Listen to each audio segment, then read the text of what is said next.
এই জীবনে একটা সিদ্ধান্তের গুরুত্ব কি হতে পারে তা কখনো ভেবে দেখেছেন?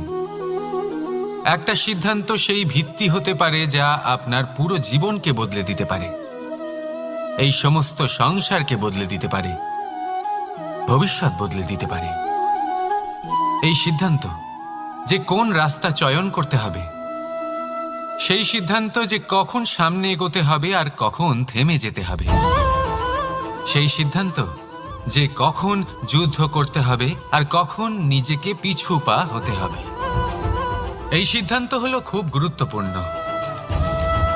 আর আপনি তো এই সংসারে একা নন, তাই আপনার একটা সিদ্ধান্ত শুধু আপনার জন্যই নয়, সমস্ত সংসারের জন্য গুরুত্বপূর্ণ হতে পারে। এবার এই সিদ্ধান্ত আপনারই হবে। ভাবনা চিন্তা করে নেবেন, সাফল্য পাবেন। রাধা রাধা।